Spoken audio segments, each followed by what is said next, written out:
One of the first questions that I almost always ask clients when I work with them is, do you have any current issues with your digestion or your gut health? And oftentimes, you know, I'm I get this deer in the headlights look, followed by, well, what do you mean by digestive problems? To me, in my world, it's a simple question, but I'm realizing that now as we move into this post-COVID reality, and just this season that we have in life right now, digestive issues have become so much the norm that people don't recognize that it's actually a problem. They just accept what they're going through as being typical and not even realizing that it's something that can be helped. They just tolerate it. So they don't really understand that it's really what it is when I ask that question. So first of all, obviously, let me know if you're watching this live or if you're catching it on the replay. And I want you to go ahead and go get a pen and paper. If you don't have that handy, run and get it now. And if you're watching this on replay, just pause and go get something to write with.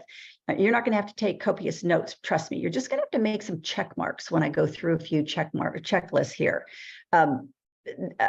Just because I think it's going to be a self-check that we're going to do today. Now, while you're getting your pen and paper handy, let me start by sharing with you that as a child, I was sick a lot and I was given repeated doses of antibiotics. Then as a teenager, as a lot of teenagers did in our day and maybe still do, we took the antibiotics for the hormonal acne that we would get, in those years when everything started to change. And what happened was all those repeated rounds of antibiotics really set me up to have a lot of digestive and gut issues as an adult. Now, constipation, bloating, excessive gas, those were things that I just accepted as norm. I went through my day, just thought it was the normal thing, and then realized I could actually find relief from some of these symptoms. And I also believe that they were the gut issues were the root cause of why I ended up with hypothyroidism in my early 30s. It's your gut health and your thyroid are intimately related. And if you don't heal your gut, you're going to end up with thyroid problems. Well, I didn't know any of that back then. And I went down the conventional medical route, got on the Synthroid and all of that. When you do all that, it shuts down your own production of your hormone, your own natural production of your hormones. So I kind of regret that, but I didn't know any better. So I think that's true for a lot of people. I don't think a lot of people are able to put the connect the dots and know what causes what. And that's my mission, is to help you understand that. So today, it's just a quick video today. We're just going to go over a checklist of questions related to sort of your lifestyle that might be leading to gut issues and some symptoms that you may have. So don't think you have to write everything down I'm saying. I just want you to have the pencil handy so that you can make a check mark after something that I mentioned that might be related to you. So I'm going to start with what we call the risk factors for gut disease. And let's see, how many do I have here? I have 7 of them. So I'm just going to list 7 things. If you hear something that I mentioned that sounds familiar to you, just mark a check mark. And if you have 3 or more check marks, then just know that you are at risk for gut-related problems if you don't already know that you have them.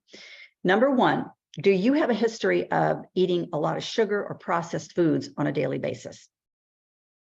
Number 2, do you eat conventionally grown, what we call GMO foods? In other words, are you eating foods that are basically non-organic continuously? Number 3, were you born by C-section? Number 4, do you experience ongoing stress on a day-to-day basis? Number 5, do you live a sedentary lifestyle? Number 6, have you had a history of food poisoning or what they call traveler's diarrhea? Number 7, have you had many dental infections? Now, when we go through my gut health course that I have, my 60-day gut health course, we go into a lot more detail on all of this, but just mark your check marks to see if any of these were something that pertain to you. And if you got 3 or more, then you're at risk. Now, I'm going to list, next thing I'm going to do is I'm going to list a whole bunch of different symptoms. And same thing, you don't have to write the symptoms down that I'm giving you, just mark check marks. If these are symptoms of an unhealthy gut. And so let's see how you do on this. Bloating after meals, bloating that gets worse during the day, heartburn, reactions to certain foods, belching, regurgitating food between meals, loose stools, hard stools, like we call it rabbit poo, abdominal pain or cramping, excessive gas, flatulence, or irregular bowel movements, having more than 3 bowel movements a day or less than 3 per week. I'll say that one more time. Having more than 3 bowel movements a day or having less than 3 per week. If you're constantly having to strain, if you have nausea, if there are yellow or red pigments in your stool, if you have slow or fast bowel transit time. What we mean by that is how quickly is it traveling from the time you eat it till the time it exits.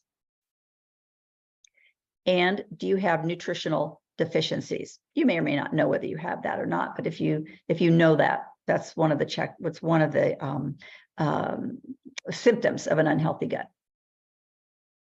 Now, none of what I listed above is considered normal, especially if they happen on any type of regular basis. And I just want you to do that little self-check and see, just examine and see how well you are faring in terms of that. And if you are struggling with things, I want you to reach out. I really want to be able to help you to master this, because this was a big issue for me. And it's a kind of constant thing that I have to keep up on all the time. I have to be constantly aware of that. I want to remind you one more time that our Gut Health Masterclass is coming up next Tuesday at 12 noon, which is a week from tomorrow. And if you can relate to any of those symptoms that we just talked about, you're not going to want to miss that class. It's a free class. You're going to get lots of information in there, but you're also going to learn about the signature program that's coming up next month, where we really dive into all kinds of gut-related issues, and where you'd have 60 days to really work out and heal that gut and lose that belly fat, build your immune system, and get those defenses going before the flu season hits this holiday season. You do have to register for the masterclass, so I'll have the link link for you to register for the free class if you haven't already done so, and I'll have that down in the comments. Until next week, as always, keep shining that beautiful light of yours, and we will talk with you soon.